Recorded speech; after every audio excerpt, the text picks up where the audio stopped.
আপনার কাছে অনুরোধ, এই দুনিয়া বড় কিছুদিনই জিন্দিগি পায়াম। আপনি সালমান শাহ তালাশ করেন, নায়ক তালাশ করেন, মাগো স্মার্ট তালাশ করেন। এই দুনিয়া স্মার্টের জিন্দিগি নয়। আপনার স্বামী যখন সুন্নতে রঙে রঙিন হয়ে যাবে, নবীজির আমলে আমল হয়ে যাবে, দুনিয়াতে হবে শান্তি, পরকালে হবে শান্তি। কিয়ামতের মাঠে আল্লাহ রাসূল আপনার স্বামীকে চিনবে।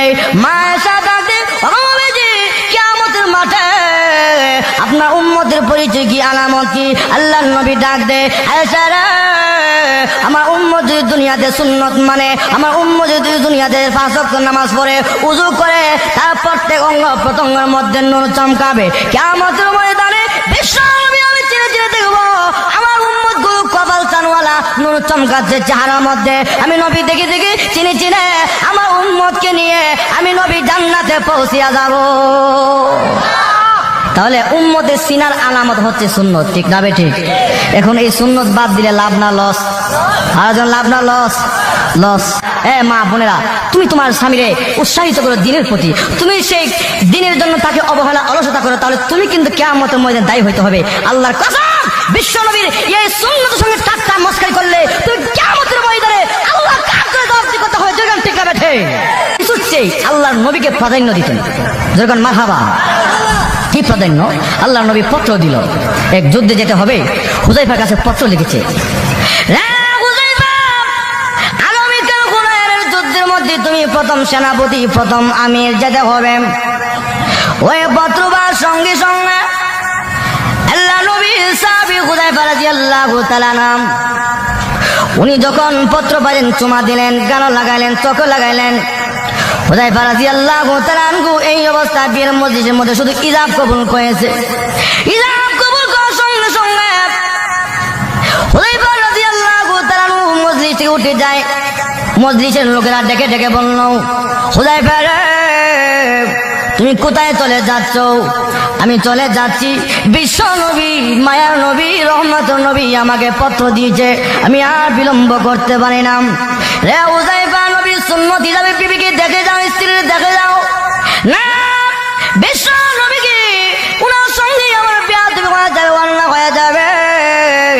আমি যদি বিলম্ব করি আর নবী যদি বিরক্ত হয়ে যায়, আমি হুযায়ফার জীবন ধ্বংস হয়ে যাব। আমি আর বিলম্ব করবো না। আবার কুরআন মধ্যে সারা হইয়া অস্ত্রে সজ্জে সজ্জিত হয়ে আবার জিহাদের ময়দানে রওয়ানাম। এবার ওখানে যাওয়ার সঙ্গে সঙ্গে নতুন বিবি পত্র দিয়েছে, স্বামী রে, নতুন ইজাব কবুল হয়েছে, ও স্বামী, আপনার সঙ্গে একটু দেখা সাক্ষাৎ করার মধ্যে মনের মধ্যে আসা, আপনি আমার সঙ্গে একটু সাক্ষাৎ করুন। অপর পৃষ্ঠায় লিখে দিল, বিবি, আমি আর সময় দিতে পারবো না গো বিবি, জান্নাতে হুর গেলমাল আমার জন্য অপেক্ষা করতেছে, আমি আর আসতে পারবো না, আমাকে ক্ষমা করে দিও। অপর পৃষ্ঠা লিখে দিয়ে আবার চিঠি আসলো, 3 নাম্বার পর্যন্ত চিঠি এসেছে। অপর পৃষ্ঠায় আবার লিখে দিল, বিবি, তুমি আমাকে বিরক্ত করবে না, আল্লাহ নবী আমাকে পারমিশন দিয়েছে, এজাজত দিয়েছে, আমাকে বিরক্ত করবে না। আল্লাহ নবী পত্র থেকে বলল, হুযায়ফা রে, কে তোমার বারবার পত্রের মাধ্যমে বিরক্ত করতেছে? হুজুর, গতকাল কিছুদিন আগে যে আপনি আমাকে পত্র দিয়েছিলেন, আমার নবীজি, আমি হুযায়ফার ইজাব কবুল হয়েছিল গো নবীজি, যার কারণে আমি হুযায়ফা ইজাব কবুল করার সঙ্গে সঙ্গে আমি যুদ্ধের ময়দানে চলে আসলাম। ইয়া রাসূলুল্লাহ, ইয়া হাবিবাল্লাহ, ওগো নবীজি, এই জন্য পত্র পাওয়ার সঙ্গে সঙ্গে আর বিলম্ব করে নাই, দেরি করে নাই। আল্লাহর নবী ডাক দিয়ে, হুযায়ফা রে, আমি নবী পারমিশন দিলাম, অনুমতি দিলাম, যাই এই মুহূর্তে তোমার বিবির সঙ্গে তুমি সাক্ষাৎ করে আসো। এবার যুদ্ধের গুড়া নিয়ে শ্বশুর বাড়ির সামনে ডেকে ডেকে বলল, বিবি রে, কি বলার বল। এবার বাড়ি কিনা দাঁড়িয়ে দাঁড়িয়ে বললো, স্বামী, আমরা জানি মুজাহিদরা যুদ্ধে যাওয়ার আগ মুহূর্তে দোয়া করলে দোয়া কবুল হয়, আমি শুধু দোয়া করব, আপনি শুধু আমিন বলবেন। উনি বলল, প্রয়োজন হলে আমি আমিন বলবো। এবার স্ত্রী দোয়া করলো, প্রভু গো, নতুন বিয়ে হয়েছে, দেখা সাক্ষাৎ হয় নাই, আল্লাহ যুদ্ধের ময়দান থেকে আমার স্বামী ফেরত এনেও। এই দোয়া করার সঙ্গে সঙ্গে হাত ছেড়ে দিয়ে এই অবস্থা, কান্না, বিবি রে, দিনের পথে বাধা দিস না, আমার বিরক্ত বোধ করিস না, আর বিলম্ব করিস না, আমাকে যেতে দে।